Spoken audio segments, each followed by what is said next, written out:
Well, welcome back. We are going to take a look, part 2, at this male-female relationships. How do we bring out the best in each other? How to avoid things like that? There's a lot of truth to that.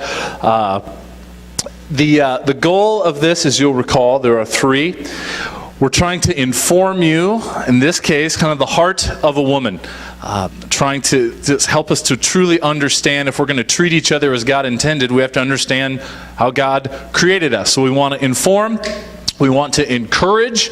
Girls, you should come away from today feeling better about being girls. And guys, you should be more equipped to be able to encourage them in that direction. And finally, trying to inspire. Find something that you can take away from today that's going to help you treat each other as God intended. All right, and then work on it for the rest of your life. So, again, the fine folks at Relevant Magazine put out an article. It's a 2-parter.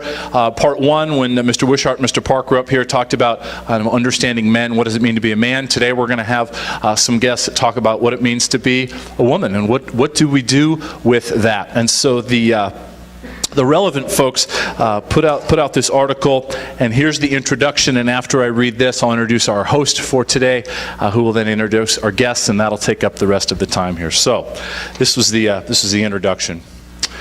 A fictitious dating ad here. Single, 27-year-old male searching for a life partner. Her best qualities must be external appearance and sexual appeal. Superficiality is welcomed, preferably someone who is lacking in goals, neglective of dreams, and aimless in direction to allow for me to become center stage. Would prefer to keep conversation entirely shallow, limited to pop culture and materialism. I can pretty much guarantee an ad like this wouldn't draw much attention from females. In fact, if this were an actual ad, it would make most women cringe. But the ironic thing is that though this ad seems so irreverent and disrespectful, it is often these very lies we are fed through movies, music, and pop culture as the way to a man's heart. And many times as women, we believe those lies and try to measure up to a standard we were never meant to follow. Just as women are not satisfied in defining a real man by his muscle mass and sex drive, real men are shifting their perception of what they are looking for in a woman. As women, we're often told that our value and the quality of our relationships are directly tied to our sex appeal. But sex appeal has little value in the equation of a healthy and meaningful relationship. So to help us understand the heart of a woman and to help us live more in that direction, please welcome your host today, your hostess, I should say, a new face for Chapel. Give it up for Lauren Miller, if you would.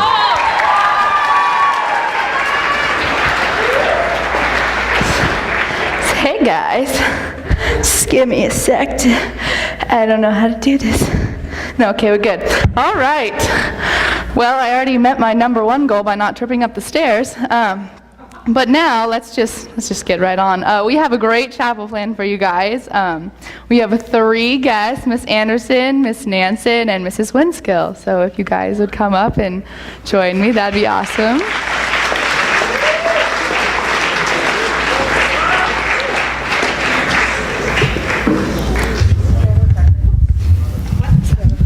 Yes. Okay. Get situated, yeah. How are you guys doing? Doing good, yeah? No, it's going to be fine. I'm not nervous at all. All right, so how this is going to work. So I'm just going to read a little excerpt from that nice article, and then I'm going to ask you guys your initial thoughts, okay? So this one's about realness and authenticity.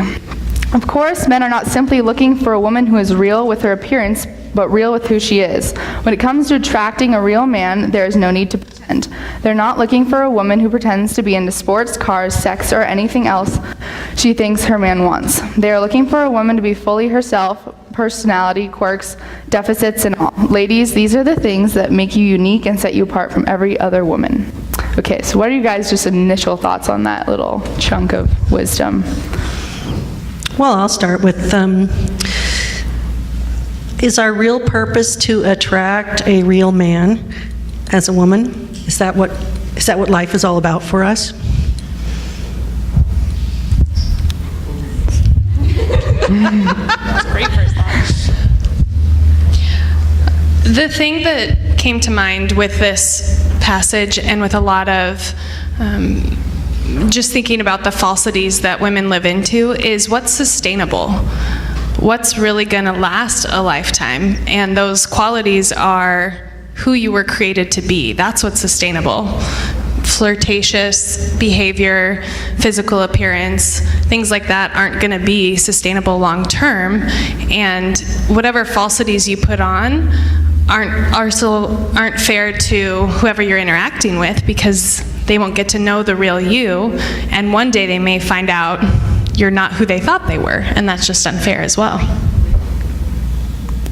I would agree with both of those things, and I think my just initial reaction was similar to Senora Nansen's, just that, I don't know, I feel like guys who are out here too, that today we're speaking just as much to you, because at the end of the day, we're living for God, and our purpose is to be more Christ-like, and I think all of these things, just when it boils down to it, apply to how do we do that well, and if you happen to attract someone along the way, then that's a blessing, but by no means the purpose for setting out to change yourself for that, so. Very nice. I like those answers. So I'm sure everyone gets asked every day, just like, hey, how are you? And you're like, awesome, how are you? But actually, like, you're not doing well or whatever, or you just feel like you have to act differently around people to make them accept you. So how do we, as girls, because I feel like girls do this a good amount of the time, so how do we prevent from putting those masks on? I think in order to prevent putting on masks, then you have to be confident in who you are. And the only way to do that is to get to know who your creator is. And in getting to know your creator, then you can actually know who you're created to be and be confident in that. So just spending time with the Lord and knowing, letting him draw out the personality traits, the qualities that he put specifically in you, so that then you can walk into confidence in that, and you're not putting on masks because you're living into who you're made to be. This can be a really tough thing for everybody, because we want to please one another. We want to be liked and cared about. So we will often, both male and female, change ourselves to be pleasing to another. And as Lauren said, the first thing you have to do is be pleasing to God. And in order to do that, you have to know who God is and what he wants from you. And that's only through a relationship with him. Prayer, read your Bible, surround yourselves with other believers, and look at yourself in the mirror every day and know that Christ went to the cross for you, that you are of value, worthy to have him die for you and rise again and save you. I think I would add too, this kind of ties into another question, but just that authenticity, that not putting on a mask really does boil down to your confidence and not comparing yourself to others. And I think like when we're not grounded in who the Lord says we are, I mean, even when we are, I do this all the time. Just compare what I do to someone else. Like I'm the person who, when I greet someone, I'm gonna hug them. And it gets really awkward because sometimes I hug people and they're like, I don't really know you that well. But if I'm basing my excitement of greeting someone on, how someone else carries themselves, that's a super simple example. But I think when we just get lost in our minds comparing ourselves to how our interactions weigh up to other people and not where our heart's at, that it's a really dangerous game of just hiding. Yeah. Okay. So girls tend to falsely strive to achieve something else as opposed to being themselves. And I think we kind of just covered this. But what qualities do you feel like girls specifically try to achieve instead of being themselves? We just talked about it in our pre-chapel question as well, and the biggest thing that came to mind for both the males and females in the room in talking about it was appearance. Oftentimes, girls boil down to appearance, and it's interesting how many just comments throughout the day. I've tried to check myself of this. How many comments do I give, especially to females, about their appearance rather than about their character and who they are? And that's been a real challenge because it's so easily what we go to. Oh, your hair looks so cute today. Oh, I love that scarf. Not bad things, but how many times am I saying like, wow, your kindness to me today just brought joy to my heart. Thank you for that. And yeah, so that was fine. Ms. Anderson and I were talking about this morning, and I think that something I notice a lot is that when we're insecure about something, it's what we talk about. And so, say you really wish that you worked out more because somehow you think that that is an attribute that would be more attractive. Well, oftentimes people will talk about it all the time, like, well, I did X, Y, and Z, or like, focusing on talking about clothing or appearance, or maybe it's academics, whatever it is that you put all this focus on talking yourself up in an area that maybe you don't feel like you're enough, versus just stopping to talk about and emphasize when you're in a conversation with a friend or with someone of the other sex about the things that you do well, and being comfortable with the fact that you might not excel in all different ways, and you don't have to focus on what you want to be, but just rather who you are in that moment. Do you have anything to say? You don't have to. We can move on. I guess just something I need to say about this whole thing. I look out in this audience and I don't see any girls. I see young women. Girls I see at 3 Points Elementary and Mac Elementary.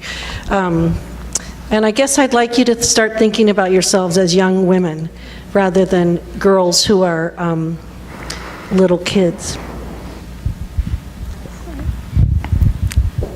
Thank you. I thought that was nice. Okay. Let's move on to confidence. All right, there's something about a confident woman that exudes beauty and attraction to a man. A woman who is confident knows who she is and what she believes and holds on to that in her interactions with others. She believes in herself and knows she is valuable standing alone. She's not defined by her relationship status, her physical appearance, or her sex appeal. All right, again, just like initial thoughts on that little clip. Anyone?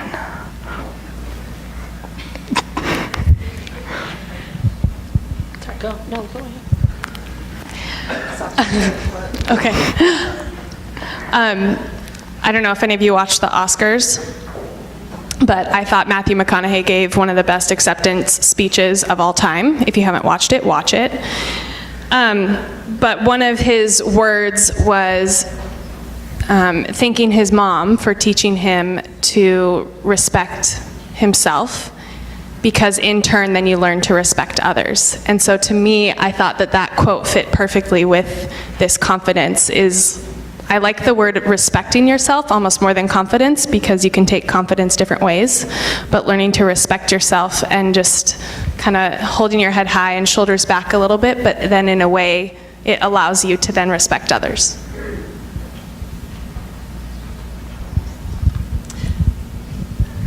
I'm really sorry, but this whole point of that we have to attract a man is really bothering me. Yeah.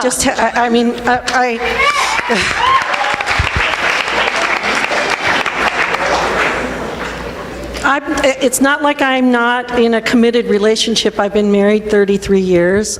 Same guy. But our primary purpose as human beings are to glorify our Creator. And if we are doing that, we can confidently walk forward in any situation. And certainly, if you're looking for a guy and you are confident in who you are through Christ, if he's worth anything, he's going to be attracted to you. So, No, don't be sorry. I would That almost add, deserves a mic drop after. I would add, and I hope that I'm not like crossing over too much into another question, but just that, I mean, I'm married and I don't feel like I'm more confident now that I am than when I wasn't. I know for a fact that I've been in relationships where it was about security, and it was about the fact that I was loved by that other person and they made me feel like I was awesome. But at the end of the day, when I thought about my future, I could see myself maybe buying a house and having kids. Not that those are bad things, and I'd be happy, but I wouldn't be confident in that I was living out God's purposes for my life. Maybe one day I will have a house and maybe one day I will have kids, but bottom line is, if you're in a relationship and your purpose for being in that relationship is that other person is the source of your confidence, that's not living. Like, I have stepped out of multiple relationships before getting married, now that I felt really, really strongly that my life living for the Lord would have been more gratifying than being with that person. And not because they weren't great, but because because I wasn't pursuing my passions and my gifts. And so I think like that's a trap that confidence in humans gives us, right? Is that it's a false security that could easily go away. Okay, so I have a question for you guys. So why do you think that so many people think that they're not valuable just like standing by themselves? Why do you think they need someone else to complete them? Disney princess movies. Not a Disney princess movie, sorry. No, I would say actually because it's a true statement. God created us as dependent beings. It is true, you are actually created to depend on somebody. As Mr. Park says often, you have a God-shaped hole. The problem is we look for everything else to fill it. So we have that desire for a reason. That's true, that's valid, that's good. The difference is where are we placing that desire, that trust in to fill it. And if you're searching for, just as Mrs. Winskill was saying, if you're putting that into someone else, if you're putting that into others' perception of you, into a significant other, whoever that may be, into your physical appearance, any of those things, it's not going to be fulfilling, and you're constantly going to be striving to achieve something else that's specific. And if you don't get there, it's because all of those are going to fade away. I was so enthralled with Ms. Anderson's answer that I forgot the question. Please repeat it. It's why do you think so many people believe that they aren't valuable standing alone and need someone else to complete them? Okay. In addition to Disney movies, the princesses, the role of being a victim and having to be saved in many things, but also our culture. What do you see on commercials? I mean, you don't see anybody that looks like me, except maybe on a weight loss surgery commercial. Okay, but they're not, happy people are not out there advertising, this is the best car in the world for you. Oh, I can't climb up into it because I'm too heavy. No.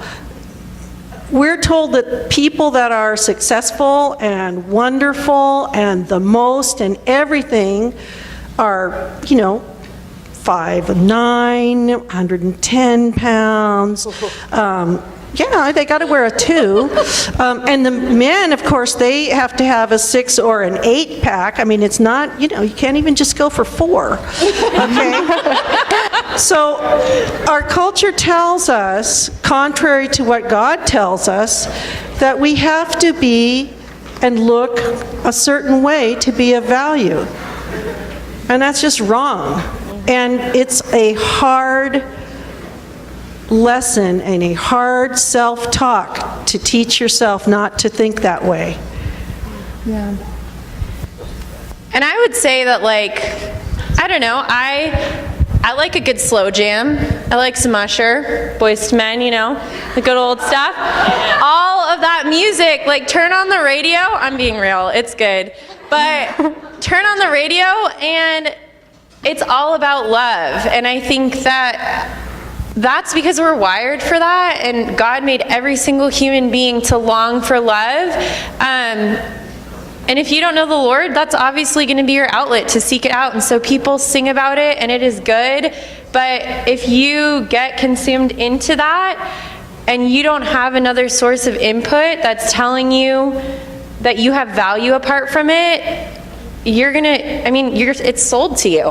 Whatever you're seeing, whatever you're listening to, I'm not saying don't listen to it, because I listen to it all the time, but have another source of input. Like, for me, that's turning on worship music when I'm feeling myself getting stuck in that rut. For you, maybe you can't stand worship music and you got to find something else, but find whatever that source is for you that is grounding and that reminds you that there is something greater. So. Very nice. All right, so we're going to go on to the third one, which is beauty.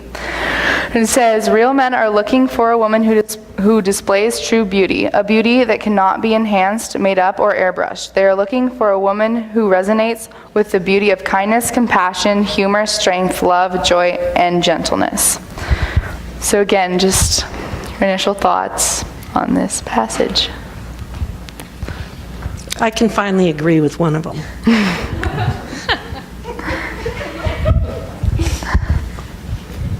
Just that word sustainable continues to ring in my mind.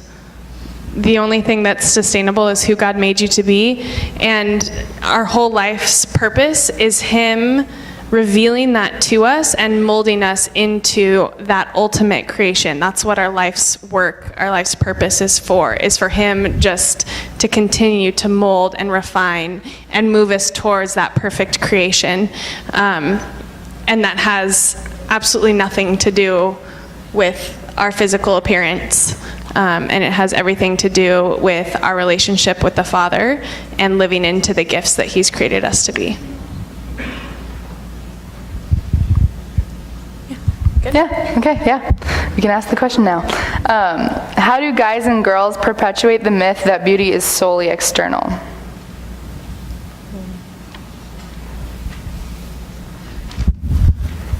I'm trying to think of how to word this the right way, but I think we all do it, guys and girls. No one's exempt from it. We have ridiculous standards, out of control. Women say all the time, I'll take credit for myself of like, oh, I want to be with someone who is tall and has dark hair and plays X, Y, and Z sports, and the list goes on, and we add all of these attributes. But then the second that you start talking about why you're single, oh, well, guys shouldn't judge me because of X, Y, and Z. I wish they would look past this and see that I'm really this. We come up with so many unrealistic standards for a person that might not exist because you're trying to create something. And I'm not saying unrealistic standards, you should have high standards for the type of human being that you spend your time with, but we try and create an imaginary person and then have the expectation that someone else isn't going to do that to us, and that's not fair.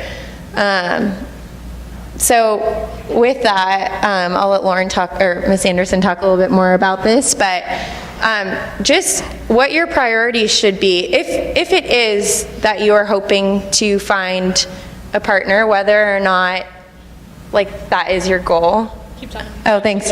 Sorry. Not that that's the goal, but if that is something that you're interested in, we have a really important thought on what you should do with that. So, ladies in particular, I personally had a list that had 24 qualities of who I wanted to marry. And that also, I thought, meant, as a sign from God, that at age 24, I would be walking down the aisle. Well, I'm now 25. We all know how that turned out. So, the most freeing thing for me, though, was when I was in a small group actually talking specifically about dating and Christian dating, and what does that look like, and how are we honoring just a lot of what we're talking about our interactions with one another. And one of the things they encouraged us to do was to throw our lists out the window and find 3 things that you want to find in a person. And this even applies for me to friendships as well. And so 2 things on my list, I won't share the third, but 2 things there are someone who loves the Lord as passionately as I do, and someone who has confidence in the sense that I am confident to be with them. So I have confidence in who they are as a person, because if I'm associating myself with them, then I want to be confident in who they are. And they're also someone who I have confidence being around. And for me, then in saying yes to hanging out with that person, or saying yes to potentially pursuing that person towards a relationship, all I had to do is be able to say yes to those 3 things. If one of those wasn't there, those are my top 3, and everything else can go out the window. The tall, the dark, the handsome, the speaks in an Australian accent, whatever it is. You just totally number 3. That's totally my number 3. No. But it's just a freeing thing to be able to look at a person and throw those out the window and say, I care about these things, and I want to know how they are in your life. So, if you were blind, how would you know what kind of person you were involved with? I'm not blind, I mean, kind of, but not really. But how would you know? What kind of things are you going to do and to get to know a person? You don't see what they're wearing. You don't see what their face looks like. All you know is their voice and their personality. So what are the things that you put on your body that distract from who you are and create an impression that you want to give? Yeah. I don't know. You'll have to think that through. Now, when I met my husband, back in the day of the dinosaur, I like to say, I was sharing a house with 2 other couples, and he came over, and my girlfriend said to me, Evelyn said, "Oh my gosh, she's dating an old man," because my husband doesn't have any hair on top, so they thought he was like ancient. And he has plenty of hair on his face. He doesn't need hair on the top of his head. Okay, so I was just really thankful that a man that loves the Lord could see enough of Christ in me to want to date me. Because I was I had no confidence in myself. I was very insecure and afraid of relationships and afraid of being hurt. And I'd been in plenty of relationships and been hurt plenty of times. But my husband was the first Christian man that I dated. And it was really different to have a man who knows the Lord and has dedicated his life to following him care for you as Christ would care for you, as God the Father directs him to care for you. So in my closing comments to you is, in your relationships, look at one another as Christ would see each other, and strive to take care of one another that way, in addition to taking care of yourself that way. Lauren and Mica, you want to make closing comments, and then we'll call it good? Yeah. Which Lauren? I guess Lauren. There's 2 Laurens. my closing comments would be Lauren and Lauren? Anderson, would you please? Thank you. My That's closing Miss comments would Winskill. just be echoing. Sorry. All right, let's bring back in. I have important things to say. I'm going to echo Miss Nansen, and because her words are really wise. My 3 things are that I wanted to be with someone, and I hold this true to my friends. I want to spend my time with people who love God, who love other people, and who have a deep desire to know about something, about the world, about others, have something that they care about, that they want to know about, because I think that reflects the character of the Lord. And my husband was one of my best friends, and I did not want to date him at first. He had those 3 things going, and I had this other list. And I think it was God's grace towards me that I get to be with him because he embodies these things. And I am so, so grateful that I was blessed to end up with him because I had surrounded myself in my life that my friends were of that high caliber, that they love the Lord and love people and cared deeply about something. And so I would just say to all of you, find people like that, because it's amazing. And find a mentor. Have someone who's older and who's walked through life, so that when you're struggling with making a decision, when you're with friendships, with relationships, whatever it is, find someone that you respect that can speak into your life, and that if you're doubting who you are, that they can remind you of who you are, and that their heart is following the Lord, and they can bring you back to that. So that's mine. I will just say, again, get to know your Creator. Spend time with Him. Let Him show you who He made you to be. I echo the mentor. I think you said it really well. And the woman who I also meditate on is the Proverbs 31 woman. And one of the final verses of it says, "Charm is deceitful and beauty is vain, but a woman who fears the Lord is to be praised." I meditate on those characters and hope to live them out the best we can.